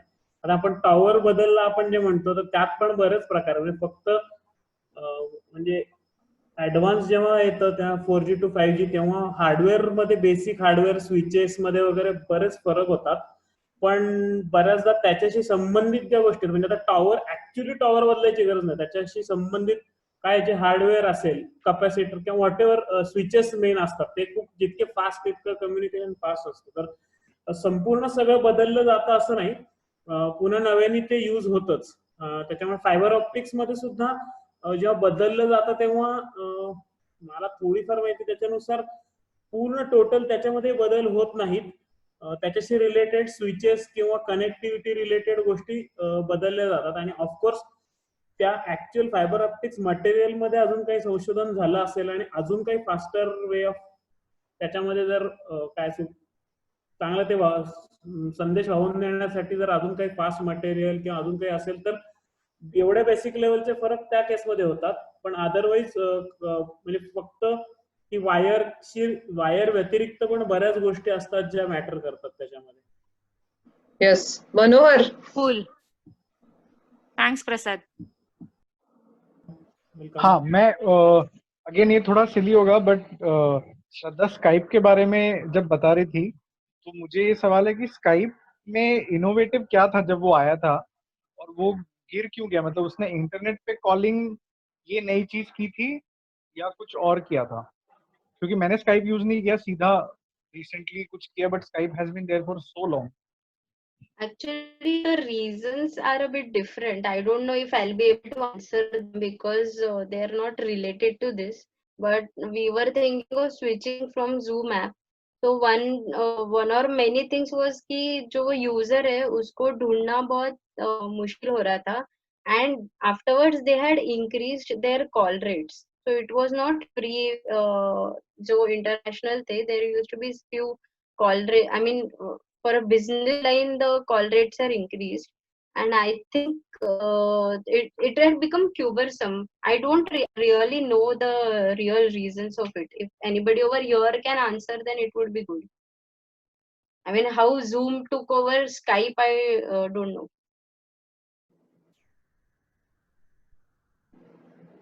Anybody want to comment on that? Okay. Neil, Snehal.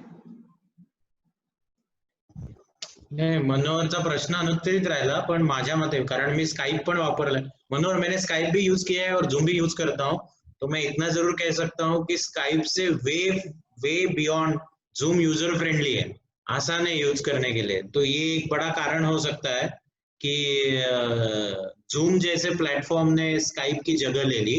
और दूसरा जो आप कह रहे हो कि स्काइप में ऐसा यूनिक क्या था, मुझे लगता है जब स्काइप आया था तो ये आइडिया ही यूनिक थी मेरे ख्याल से कि आप वीडियो कॉन्फ्रेंसिंग कर सकते हो एक दूसरे के साथ. नहीं तो उस वक्त तक मेरे ख्याल से हैंगआउट भी नहीं था. मतलब अभी आप तो गूगल हैंगआउट पे भी एक दूसरे का चेहरा देखकर कॉल कर सकते हो, लेकिन आप ईमेल आपको नहीं भेजना है, आपको टेलीफोन करने की जरूरत नहीं है, और बिना ईमेल और बिना टेलीफोन के आप इंटरनेट का ही इस्तेमाल करके एक दूसरे के साथ टेलीफोन जैसा बात कर सकते हो, डेटा का इस्तेमाल करके टेलीफोन जैसा बात कर सकते हो.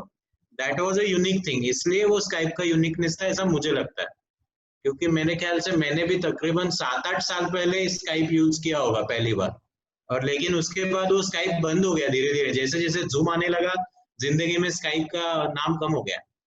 Hangouts भी और Zoom भी बहुत सारे ऐसे ये. अच्छा, और एक बात सेम केजो से पण काय काय कमेंट्स आहेत. कर अनम्यूट केजो आणि बोल ना. लॉगिन नीडेड था. नहीं, सेम अभी वो वही डिस्कस हुआ. यूजर फ्रेंडली मेरे ख्याल से ये मेन रीजन है. वो सॉफ्टवेयर भी बहुत हेवी था उस टाइम पे, तो ओवर द वीक इंटरनेट चलना मुश्किल हो जाता. अभी थोड़ी सी सिचुएशन स्काइप की भी चेंज हो चुकी है, लेकिन उस टाइम पे ये बहुत दिक्कत आती थी. जैसे जितनी इजीली जूम चलता है उतनी इजीली वो चलता नहीं था ओवर द वीक इंटरनेट. और अगेन ये है कि लॉगिन नीड होता था, बहुत सारे चीजें होती थी जो लेजी आजकल के पीपल को नहीं चाहिए, जो इतना चीजें नहीं करने को, एक ऐप फटक से डाउनलोड करके इस्तेमाल करना. सो वो भी एक स्काइप का थोड़ा सा ड्रॉबैक था. अभी रिसेंटली उन्होंने कुछ चेंजेस किए भी है उसमें. सो कम्युनिकेशन के हिसाब से भी वो कुछ उसमें ड्रॉबैक्स थे, ऐसा मुझे नहीं लगता. तो ये एस्पेक्ट से भी उसमें ड्रॉबैक्स लोगों को लगे, इसलिए लोगों ने स्विच किया. User friendly. बोल अनिल. मैं और एक बात ऐड करना. अरे बोल विदुला बोल. अरे मेरा सवाल भी था, विदुला आप ऐड कर लो इसी सवाल के जवाब हाँ, में. विदुला बोल. हाँ, क्योंकि ये रिलेवेंट है. तो सिर्फ स्काइप नहीं, उस टाइम पे एक वाइबर भी था. End if I recollect correctly, so people who live outside India, so we have to, if I have to call India in cheaper rates, यहाँ पे rates बहुत terrible होते हैं, so we take something like calling card or something. But if I don't have that facility, then there is no way I could have contacted Indian or any people from the other parts of other countries, so उस वक्त Viber और Skype ने ये creative, अगर आप पूछो तो मेरे हिसाब से ये क्रिएटिव था कि even if you don't have telecommunication का infrastructure in your house, just by using internet you could connect to any part of the world. इसलिए वो इतना हिट था, क्योंकि उस टाइम पे मोबाइल पे लोग, स्काइप का ऐप बहुत लेट आया, मोबाइल से स्काइप नहीं एक्सेस करते थे, मोस्टली लैपटॉप से एक्सेस करते थे, क्योंकि उस वक्त मोबाइल का उतना बूम नहीं था जब वो आया. Same with Viber, and then later on all other applications came. These guys also converted to mobile apps, and then it becomes quite smooth. So according to me, that was their unique selling point. Oh, yes. Yeah. क्या मेरे ना 2-3 सवाल है, quickly पूछना चाहता था. श्रद्धा, आपने कहा कि जियो के फोन में वो क्या वोल्टी होता है जियो, लेकिन मेरा तो सैमसंग का है, तो इस पे भी वोल्टी आता है, स्नेहल के इसमें भी आता है. So it is not restricted to Jio only. No, I said की Jio first started it, आणि आता तर सगळे म्हणजे असतातच, किंवा तुम्हाला बऱ्याचशा लोकांचे आता सिम पण सपोर्ट नाही होत, त्यामुळे ऑटोमॅटिकली बंद पण पडतात. तर आता तर नवीन फोन आले जिथे तुमचे दोन्ही सिम स्लॉट्स जे आहेत ना ते वोल्टी असतात. अच्छा, माझा दुसरा एक 4G voltage, दूसरा एक 4G. LTE was for 3G. Yeah. Sorry, no, could not hear. क्या कहा प्रसाद ने? Voltage is basically 4G, simple काय म्हणू शकतो आपण, आणि previously it was just LTE, so it was for 3G. So it is again a telecom standard, म्हणजे long term evolution, जसे एज होतं म्हणा, किंवा म्हणजे आपण जे 2.5G 2.5 फोन वरती यायचं एज. पण फक्त मेन डिफरन्स हा होता, जो मगाशी जगदीप बरोबर पण बोललं, की इंटरनेट वरून व्हॉइस कॉलिंग सुरू केलं. So that was VoLTE. अच्छा, माझा प्रश्न असा आहे, दुसरा प्रश्न, की हे जे मोबाईलचं जे तू नेटवर्क म्हणतेय, हे नेटवर्क आणि आपण घरामध्ये जे वायफाय लावतो त्याचं जे काय इन्फ्रास्ट्रक्चर आहे ते एकच आहे की ते वेगवेगळं आहे? वायरलेस इन्फ्रास्ट्रक्चर एकच आहे. म्हणजे ऍक्च्युली कन्सेप्ट म्हणून एक आहे, पण ते थोडं ऑपरेट वेगळं होतं. आता ह्याच्यात इंटरनेट आणि फोन कम्युनिकेशन दोन्ही असल्यामुळे I can't explain in detail. I can tell you about mobile communication, पण राउटर बद्दल कोणाला concept wise it is same, it is wireless communication. आम्हाला राउटरचे डिटेल्स माहिती नाहीयेत की how communication takes place, but concept wise it is the same. Okay, thanks. अजून प्रश्न? प्रोटोकॉल्स वेगळे असतात बेसिकली. हॅलो, ऐकून येतं तुझं प्रसाद? प्रोटोकॉल्स वेगळे असतात, त्याच्यामुळे तुम्ही मोबाईलचं म्हटलं तर ते एकाच कन्सेप्टच्या दोन वेगळी रूप आहेत, पण ऍक्च्युअल डिटेल्स मध्ये बरेच फरक असतात. म्हणजे टेलिफोन लाईन तुमची प्रॉपर घरापर्यंत आलेली प्रॉपर फिजिकल टेलिफोन लाईन असते, आणि फक्त घरामध्ये तुम्ही आयदर तुम्ही लॅन किंवा असं काही कनेक्ट करता, किंवा वायफाय तुमच्या घरापुरतं एनेबल्ड होतं. वेअरएज तुमचं मोबाईलचं कम्युनिकेशन हे बरचसं टॉवर टू टॉवर, म्हणजे मोबाईल टू टॉवर, आणि असे ही वायरलेस त्यांची काय कनेक्टिव्हिटी किंवा रेंज ही थोडी जास्त टप्प्याची असते. पण अल्टिमेटली पुन्हा कुठे ना कुठे पुढे जाऊन ते लाईन मध्ये कन्वर्ट होतच. म्हणजे 100% सगळं कम्प्लीट सगळं वायर फ्री नसतं ते. सम पॉइंट ऑफ टाइम ते वायर थ्रू जातच. फक्त त्याचे प्रोटोकॉल्स वेगळे असतात, किंवा त्याचे डेटा पॅकेटचे प्रकार, म्हणजे त्याचे स्पेसिफिकेशन्स वेगळे असतात. त्याच्यामुळे मग स्पीड मध्ये वगैरे फरक पडू शकतो. बरं, मग माझा प्रश्न मी थोडासा फिरवून विचारतो, म्हणजे जिथनं माझा प्रश्न निर्माण झाला, की इंटरनेटसाठी पण आपण ऑप्टिकल फायबरचं नाव घेतो, आणि माझ्या मते श्रद्धाने जी पहिली स्लाइड दाखवली समुद्राखालनं लाईन गेली ती पण ऑप्टिकल फायबर आहे. So same optical fibre carries messages for mobile wireless also, and same optical fibre carries messages for internet also. Is that correct? Yes, मी ती समुद्राची दाखवली ते जरा इफेक्ट द्यायला, पण आता तर सगळीकडेच ऑप्टिकल फायबर्स आहेत. अगदी बाजूच्या ह्याच्यात जायला समुद्रापर्यंत नाही जावं लागत. मी जो बेस स्टेशन दाखवला होता, तर समजा अगदी बाजूला कॉल असेल तर even they are now connected with optical fibres आणि लगेच बाजूच्या सेलमध्ये कॉल जातो. बट म्हणजे दे आर आता द सेम. सॅटेलाइटचा संबंधच राहिला नाहीये. नाही, आता ऍक्च्युली सॅटेलाइट कम्युनिकेशन आधी होतं, बट देर वर लॅग्स, देर वर डिलेज, आणि it was found out that optical fibre are more efficient, म्हणजे लाईटच्या स्पीडने फास्ट होत आहेत. ठीक आहे. That's why optical fibres were use. I have one more question for Shraddha or whoever can answer. या 2G, 3G, 4G हे जे waves आपण वापरतो, can you shed a little bit of light on the health effects of these?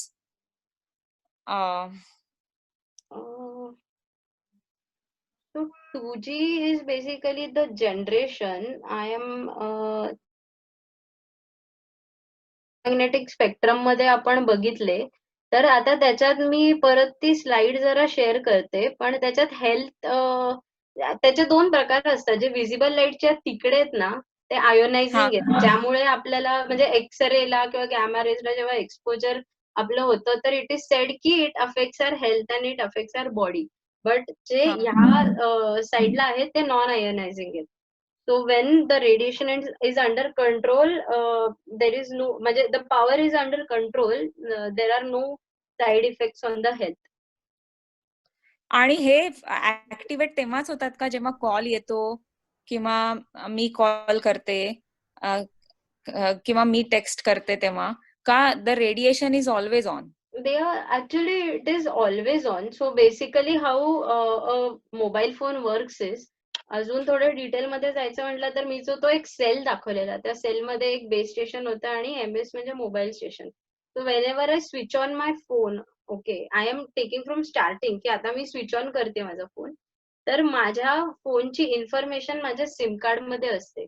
So मी या आता असं म्हणतात त्याला होम सेंटर म्हणतात किंवा व्हिजिटिंग सेंटर म्हणतात. तर हा माझा म्हणजे माझं समजा इथलं कार्ड आहे महाराष्ट्र सर्कलचं, आणि मी इकडे नेहमी असते. सो माझं रेजिस्ट्रेशन म्हणजे माझ्या सिम कडनं एक डेटा पॅकेट तिकडे जातं and I get registered to it. So whenever anybody calls me, before the call there is a communication taking place between the base station and my mobile, that am I available. Okay, आणि when my mobile gives a green signal की yes I am online, then a call comes. So पण तिकडे of course now the frequency is different, आणि प्रत्येक वेळी हे वेगळं होत असतं. जेव्हा कॉल कनेक्ट होत असते तेव्हा फ्रिक्वेन्सी वेगळी असते, जेव्हा कॉल कनेक्ट झाल्यावर फ्रिक्वेन्सी अजून चेंज होते. पण असं नाही कधीच माझ्या आजूबाजूला काही नाहीये किंवा माझा फोन आहे तर तो नेहमी नेटवर्क मध्ये कनेक्टेड असणार आहे. This is basic. But it is not like there are I mean studies done, it is not. त्याच्यात पण एक थोडस असं कॉन्ट्रोवर्शियल आहे की प्रोलॉंग एक्सपोजर ऑफ मोबाईलने काय होतं किंवा काय इफेक्ट्स आहेत. पण आता तरी there are many basically advisory bodies वर taking care of this.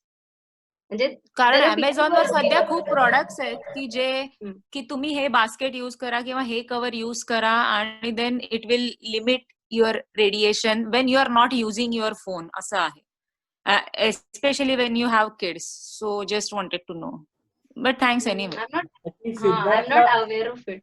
I think सिद्धार्थला मला असं वाटतंय काही जसं फिजिक्सच्या पॉइंट ऑफ व्ह्यूने कदाचित जास्त सांगू शकेल. ते इलेक्ट्रोमॅग्नेटिक वेव्ह हा बेसिकली याच्यात चर्चेचा विषय असेल.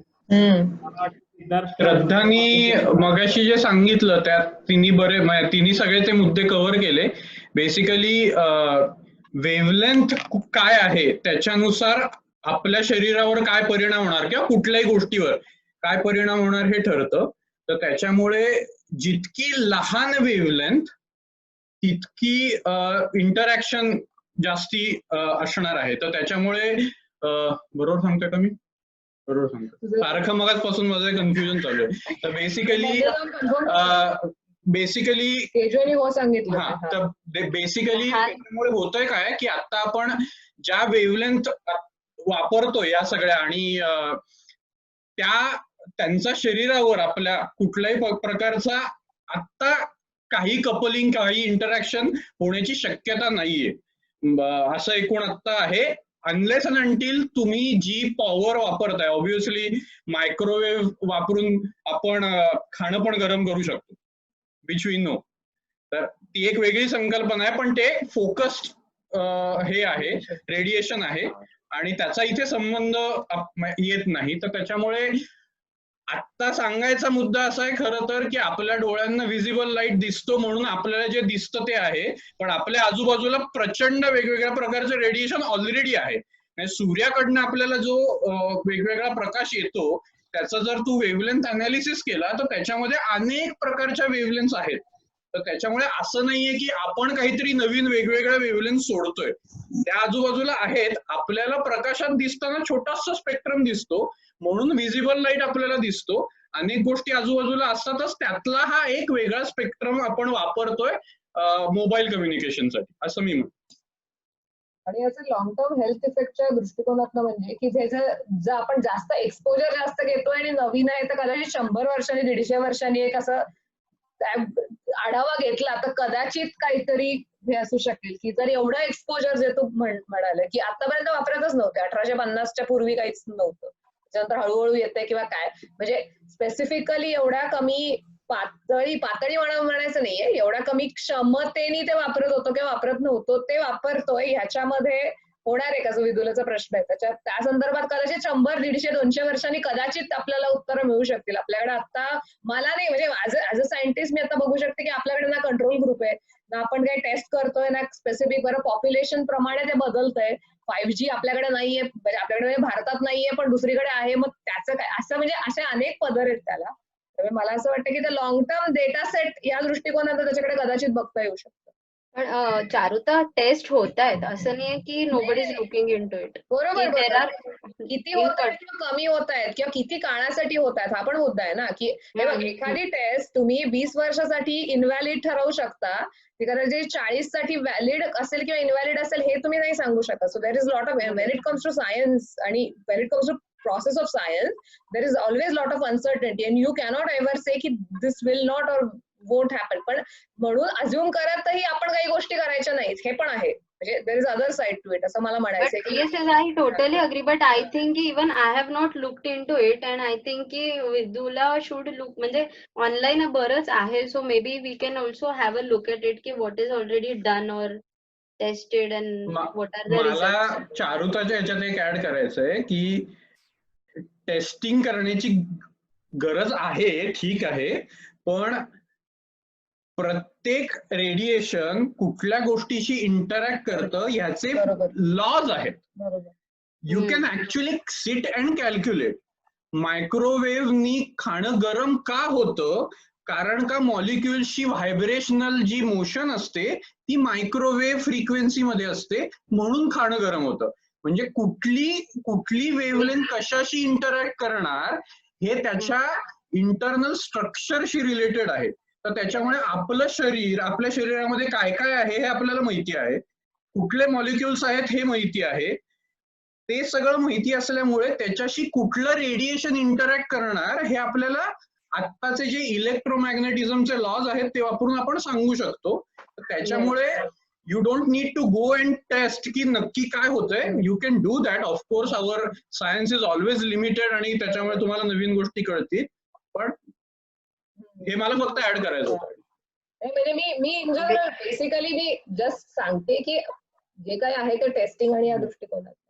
त्यामुळे पण आता 1.5 तास झालेला आहे ऑलरेडी, त्याच्यामुळे मला असं वाटतं की आपण आता पुढचा काय कट्टा आहे ते आपण बघूया आणि मग ठरवूया. बाकी इन्फॉर्मल करायचे असेल गप्पा, पण आपलं एक आपण ठेवलेलं आहे थोडस वेळेचं गणित की आपण साधारणतः एक तासच म्हणत असतो आपण नेहमी, पण 1.5 तास झाला की तरी नक्की आपण बघूया. आता पुढचा आठवडा हा एक विषय बऱ्याच जणांनी ऐकायचा आहे आणि ऐकायला आवडेल आणि बोलायला पण आवडेल असं सांगितल्यामुळे आपल्याशी ऍक्च्युली पुढच्या आठवड्यात दीपेश बोलणार आहे भाषेपलीकडचे चित्रपट या विषयावर. आणि त्यांनी ठरवलंय की देशापासून विदेशापर्यंत, देशातल्या वेगवेगळ्या भागांपासून विदेशातल्या वेगवेगळ्या भागांपर्यंत असं सगळा तो अख्खा एक आढावा. So he is going to give us an overview of world cinema specifically, आणि मग त्याच्यात प्रत्येकाने त्यांनी असं म्हटलंय की प्रत्येकाला अजून काय त्याच्यात ऍड करायचं असेल तर त्यालाही खूप ऐकायचंय आणि आपल्यालाही खूप ऍक्च्युली जाणून घ्यायचं त्याच्याकडनं. त्याच्यामुळे आपण पुढच्या वेळेला भाषेपलीकडचे चित्रपट या विषयावर गप्पा मारणार आहोत.